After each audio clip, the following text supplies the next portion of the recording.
Today's show is an up-close and personal look at Antonio Graceffo, the author of The Monk from Brooklyn, the host and creator of Martial Arts Odyssey, and an expert on Southeast Asian martial arts. Antonio grew up in Brooklyn, joined the Army, the Navy, and the Merchant Marines before becoming a successful stockbroker. In between all this, he boxed professionally. He left this world after 9/11 to pursue his dreams of becoming a martial arts practitioner and a martial arts anthropologist.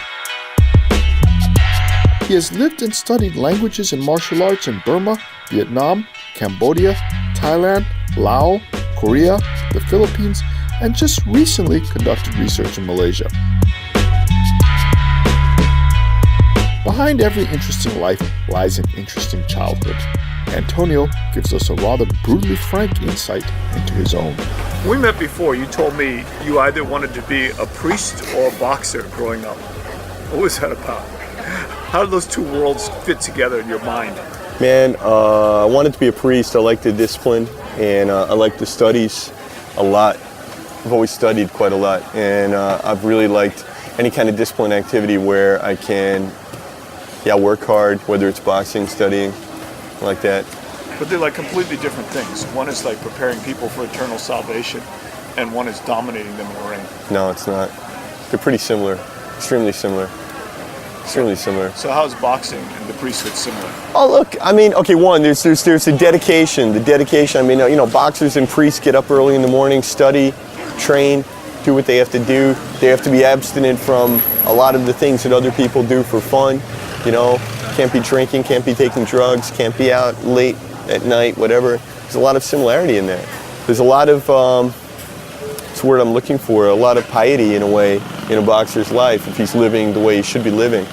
Ultimately, I mean, if we take Muhammad Ali, which is one of my greatest heroes in the world, I mean, he was able to reach then so many people through the medium of boxing and help millions and millions and millions of people.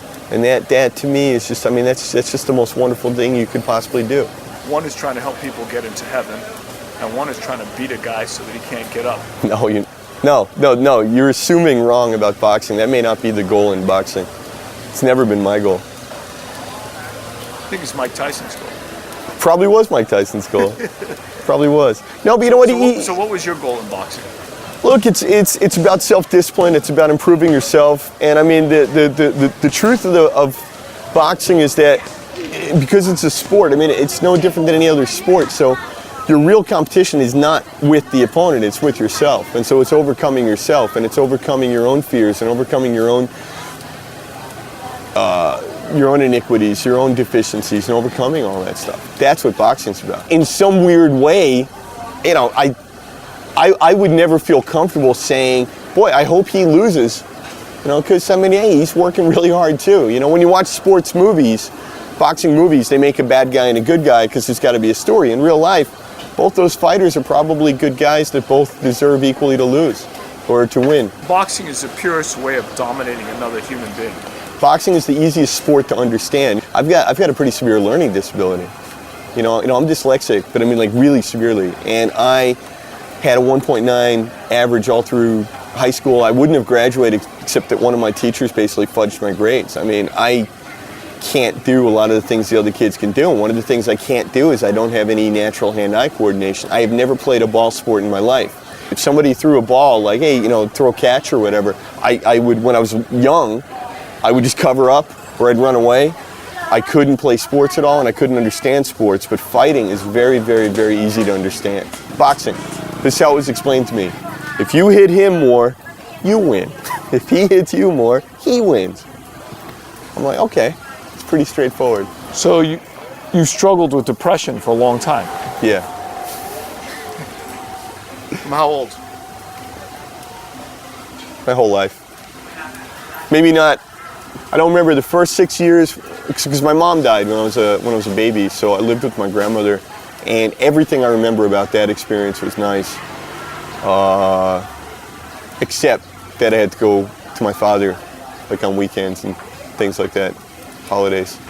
That was pretty traumatic. So you didn't get along with your dad? No. Care to elaborate? No, we weren't close. No, I think there's a lot of, I don't know. I obviously I don't know, and I'll never know all the details, right, of my youth. But looking back as an adult, what I would guess is that, my mom died. My grandmother my mom died, a year after I was born. My grandmother most likely saw me as some kind of replacement for her daughter who had died. So I grew up in this kind of strange situation that the person I saw as my mother was the same person that my mother grew up seeing as the mother. So it was kind of really a strange situation that my mother was always kind of all around, although I never knew her. Looking back too, in defense of my father, there's 5 kids in my family. It's 5 kids. He's a single man left with 5 kids. They had 2 incomes. My mom was a school teacher, my dad was an electrician. They bought a house, basically so that I could be born in that house. So they bought it shortly before I was born. Then my mom dies. Now my dad's got a house payment and 5 kids on 1 salary.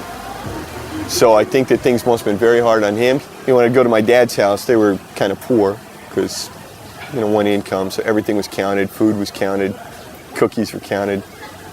Clothes were, once a year we got clothes, whatever. Didn't always have shoes.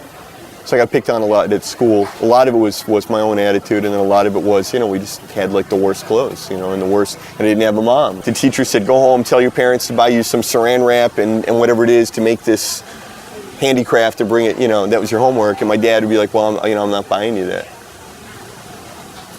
So, but looking back, a lot of that, I think he didn't know because of the way he grew up, but I think a lot of it, he was just poor, just didn't have money for that. So all your siblings close to him, or they? No. Who's close to him besides you?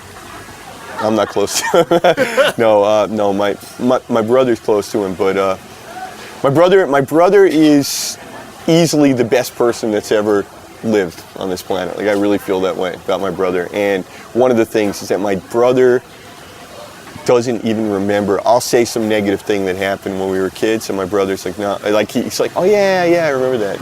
He doesn't even remember it. So he doesn't hold a grudge. He's the one who's taking care of my dad now.